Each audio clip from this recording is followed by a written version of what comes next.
ಪ್ರಿಯ ವೀಕ್ಷಕರೇ ನಮಸ್ಕಾರ. ಹಾಸನ ಜಿಲ್ಲೆಯ ಬೇಲೂರು ತಾಲೂಕಿನ ಕೆಳಲೂರು ಗ್ರಾಮದಲ್ಲಿ ಹೆಂಡತಿ ತನ್ನ ಗಂಡ, ಮಕ್ಕಳು, ಅತ್ತೆ ಮತ್ತು ಮಾವನಿಗೆ ವಿಷ ಹಾಕಿ ಕೊಲೆ ಮಾಡಲು ಪ್ಲಾನ್ ಮಾಡಿ ಸ್ವಲ್ಪವೇ ವಿಷ ಹಾಕ್ತಾ ಇರುವ ಘಟನೆ ಬೆಳಕಿಗೆ ಬಂದಿದೆ.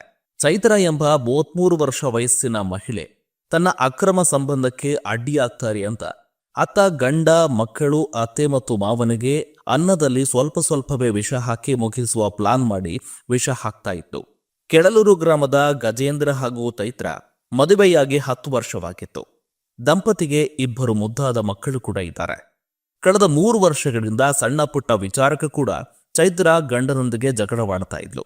ಇನ್ನು ಇತ್ತೀಚೆಗೆ ಪತ್ನಿ ಚೈತ್ರ ಅತಿಯಾಗಿ ಫೋನ್ನಲ್ಲೂ ಕೂಡ ಮಾತನಾಡ್ತಾ ಇದ್ಲು. ಇದು ಗಜೇಂದ್ರನಿಗೆ ಸ್ವಲ್ಪ ಅನುಮಾನ ಕೂಡ ತರಿಸಿತು. ಬಳಿಕ ಗಜೇಂದ್ರ ಈ ಬಗ್ಗೆ ಗಮನ ಹರಿಸಿದಾಗ ಚೈತ್ರ ಯುವಕನೊಂದಿಗೆ ಸಂಬಂಧ ಹೊಂದಿರುವುದು ತಿಳಿದು ಬರುತ್ತೆ. ಜೊತೆಗೆ ಚೈತ್ರಳಿಗೆ ಪುನೀತ್ ಎಂಬಾತ ಪರಿಚಯವಾಗಿದೆ. ಇಬ್ಬರಿಗೂ ಸಲುಗೆ ಬೆಳೆದಿತ್ತು. ಹೀಗಾಗಿ ಪುನೀತ್ ಜೊತೆಗೆ ಚೈತ್ರ ಅನೈತಿಕ ಸಂಬಂಧ ಹೊಂದಿದ್ಲು. ಕೂಡಲೇ ಎಚ್ಚೆತ್ತ ಗಜೇಂದ್ರ ಚೈತ್ರ ತವರು ಮನೆಯವರಿಗೆ ವಿಚಾರ ತಿಳಿಸಿದ್ದ. ರಾಜಿ ಸಂಧಾನಕ್ಕೆ ಕೂತಾಗ ನಾನು ತಪ್ಪು ಮಾಡಿದ್ದೀನಿ, ಇನ್ನು ಮುಂದೆ ಹೀಗಾಗಲ್ಲ ಎಂದು ಚೈತ್ರ ಗೋಕರಿದು ಬೇಡಿಕೊಳ್ತಾಳೆ. ಆಗ ಗಜೇಂದ್ರ ಮಕ್ಕಳಿಗಾಗಿ ಮತ್ತೆ ಪತ್ನಿ ಚೈತ್ರ ಜೊತೆ ಸಂಸಾರ ಆರಂಭ ಮಾಡ್ತಾನೆ. ಸಂಧಾನ ಆಗಿ ಕೆಲವು ತಿಂಗಳುಗಳ ನಂತರ ಚೈತ್ರ ಪಕ್ಕದ ಮನೆಯ ಶಿವು ಎಂಬಾತನ ಜೊತೆ ಗೆಳತನ ಮಾಡ್ತಾಳೆ. ವಿಚಾರ ಗೊತ್ತಾಗಿ ಪ್ರಶ್ನೆ ಮಾಡಿದಾಗ ಚೈತ್ರ ಮನೆಯಲ್ಲಿ ಗಲಾಟೆ ಮಾಡ್ತಾಳೆ. ಅಲ್ಲದೆ ಶಿವು ಮತ್ತು ಚೈತ್ರ ಒಟ್ಟಿಗೆ ಸೇರಿ ಗಜೇಂದ್ರ ಅವರ ವಿರುದ್ಧ ಕೂಡ ಕಳೆದ ವರ್ಷ ದೂರು ನೀಡಿ ಜೈಲಿಗೆ ಹೋಗುವ ಹಾಗೆ ಮಾಡಿದ್ರು. ಆದರೆ ಎಲ್ಲವನ್ನೂ ಕೂಡ ಸಹಿಸಿಕೊಂಡು ಜೀವನ ಸಾಗಿಸ್ತಾ ಇದ್ದ ಗಜೇಂದ್ರ ಅವರಿಗೆ ಅದ್ಯಾಕೋ ದಿಢೀರಂತನೇ ಆರೋಗ್ಯ ಕೈಕೊಳ್ಳಲು ಪ್ರಾರಂಭವಾಗುತ್ತೆ. ಬಳಿಕ ಸುಸ್ತು, ನಿತ್ರಾಣ, ಅತಿಯಾದ ನಿದ್ರೆ ಹೀಗೆ 10 ಸಮಸ್ಯೆಗಳು ಶುರುವಾಗಿದೆ. ಏನಾಯಿತು ಅಂತೋ ಗಜೇಂದ್ರ ಆತಂಕದಲ್ಲಿರುವಾಗಲೇ ಚೈತ್ರ ಮನೆಯಲ್ಲಿ ಜಗಳ ಮಾಡಿಕೊಂಡು ತನ್ನ ತವರು ಮನೆಗೆ ಹೋಗೋದಕ್ಕೆ ಪ್ಲಾನ್ ಮಾಡಿಕೊಂಡಿದ್ಲು. ಈ ಜಗಳದ ವೇಳೆ ಚೈತ್ರಳ ಬ್ಯಾಗ್ ಪರಿಶೀಲನೆ ಮಾಡಿದಾಗ ಸತ್ಯ ಬಯಲಾಗಿತ್ತು. ಕದ್ದು ಮುಚ್ಚಿ ಮಾತನಾಡೋದಕ್ಕೆ ಮೊಬೈಲ್ ಜೊತೆಗೆ ಬ್ಯಾಗ್ ಒಳಗೆ ಮಾತ್ರೆಗಳು ಇವೆಲ್ಲವೂ ಕೂಡ ಸಿಕ್ಕಿವೆ.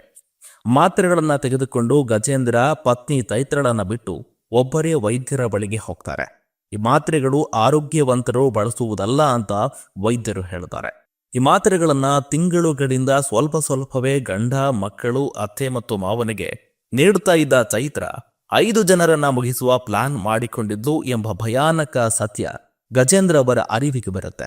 5 ಜನಕ್ಕೂ ಉದ್ದೇಶಪೂರ್ವಕವಾಗಿ ಹಾಕಿದ್ದಾರೆ. ವಿಷಕಾರಿಕ ಮಾತ್ರೆ, ಯಾವುದೋ ಎಂಥದ್ದು ಪಾಯ್ಸನ್ ಅಂತ ಅಂದ್ರು, ಕಪ್ಪು ಮಸಿ, ಸುಮಾರು ಥರದ್ದು ಸಿಕ್ಕಿದೆ ಸರ್.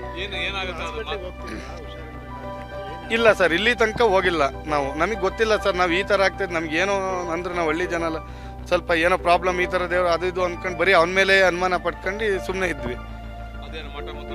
ಆ ಥರ ಅಂದ್ಕೊಂಡು ನಾವು ಅದೇ ಏನಾದರೂ ಮಾಡ್ತಿರ್ತಾರೆ, ಕೆಟ್ಟದ್ದು ಏನಾದ್ರು ಮಾಡ್ತೀವಿ, ಅದಕ್ಕೆ ಹಿಂಗೆ ಆಗ್ತಿದೆ ಅಂತ ನಾವು ಅನ್ಕೊಂಡು ಕೂಡಲೇ ಹಾಸನದ ಜಿಲ್ಲಾಸ್ಪತ್ರೆಗೆ ದಾಖಲಾದ ಗಜೇಂದ್ರ ತನ್ನ ಮಕ್ಕಳು ಜೊತೆಗೆ ಎಲ್ಲರೂ ಕೂಡ ಚಿಕಿತ್ಸೆಯಿಂದ ಹೊರಬರ್ತಾರೆ. ಇದಾದ ಬಳಿಕ ಈ ಪ್ರಕರಣದ ಸಂಬಂಧಪಟ್ಟಂತೆ ಹಾಸನದ ಬೇಲೂರು ಠಾಣೆಯಲ್ಲಿ ದೂರು ದಾಖಲಾಗಿತ್ತು.